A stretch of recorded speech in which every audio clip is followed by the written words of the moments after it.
So let's now look at an example of our case one where we have real and distinct poles.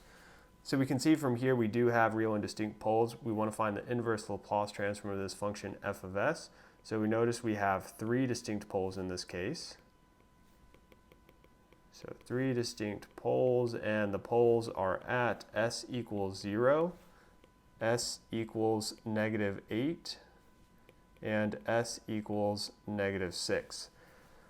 And we can also note that we have a proper rational function. And so remember, that's important because if we don't have a proper rational function, we can't do partial fraction expansion. So we have a proper rational function, and we know that we could write this then as some constant k1 divided by s plus some constant k2 divided by s plus 8 plus some constant k3 divided by s plus 6. And so our first step then is going to be to multiply both sides by s and evaluate at s equals 0. And so that's going to help us find our k1. So for this first case, I want to explicitly show that, and then for our latter two, we're just going to go back to using that general equation that we found in our previous video. So multiply both sides of our above equation by s, and then evaluate at s equals 0. And so what we're doing then is we're going to have s times f of s. Well, here's our f of s right here. So I can copy this and just to show explicitly that we're using that same f of s and put that here.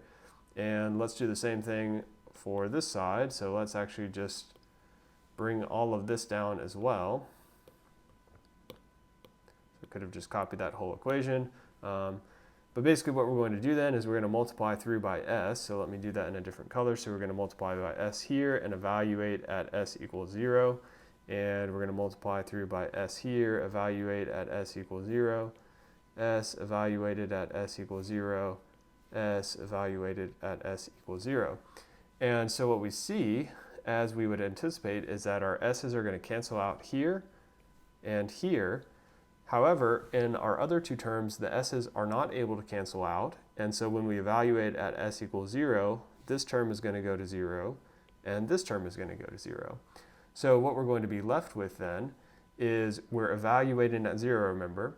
So we're going to have our 96 times 0 plus 5, which is 5, times 0 plus 12, divided by 0 plus 8, times 0 plus 6. So we get something that looks like this, and the only thing that is non-zero on our right side is our k1.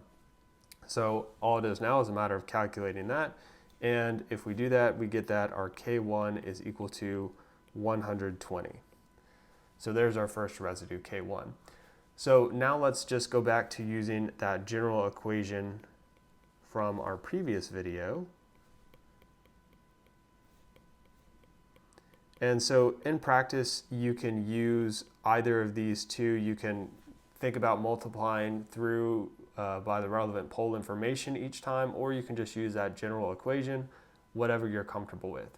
So for our general equation for K2, we can say we know that K2 is equal to the relevant pole, which was s plus 8, times our f of s. So let me come up here and copy this again.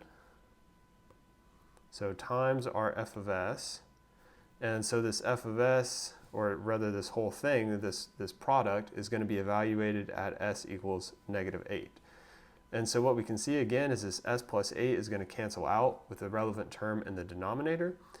And so when we evaluate at s equals -8, we now have 96 times a -8 plus 5, which is going to give us -3, times a -8 plus 12, which is going to give us 4, and all of that divided by a -8,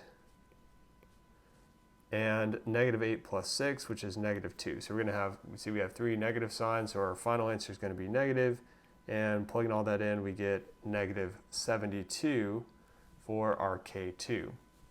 So we can see the general expression is maybe a little bit easier to use.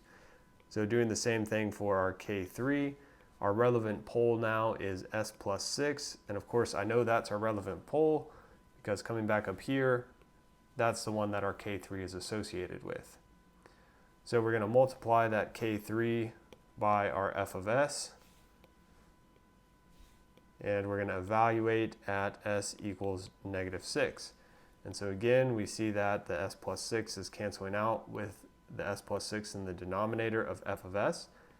And evaluating at negative 6, we have that 96 out front times negative 6 plus 5 is negative 1. Negative 6 plus 12 is 6. And then in the denominator, we have negative 6 times negative 6 plus 8, which is 2. Plugging those values in, we get that K3 is equal to 48. Okay, so now we can rewrite our f of s, now that we know all of our residues. We know this is equal to 120 over s minus 72 over s plus 8 plus 48 divided by s plus 6. So at this point, we just use our table of Laplace transform pairs. So use Laplace transform pairs, and remember we're also using operational as well as functional transforms, so we can use both of those tables in the textbook or on Canvas. And well, I should say another option we have too is we could just use our general equation from the previous video. So could use our general equation as well. Either way, what we're going to get is we see that our f of t, which is equal to the inverse Laplace transform of our f of s, is equal to, so we have 120 plus 48 e to the minus 6t minus 72 e to the minus 8t, and all of that is multiplied by our unit step function, u of t. So that would be the final answer in our time domain. And so again, I had mentioned in the previous video there is another method, and so this is the algebraic method. I'm not going to cover that in these videos or in the notes in class. But if this method that we've shown, the residue method, isn't making sense or isn't working for you, you can check the algebraic method, and that's on page 692 in the textbook.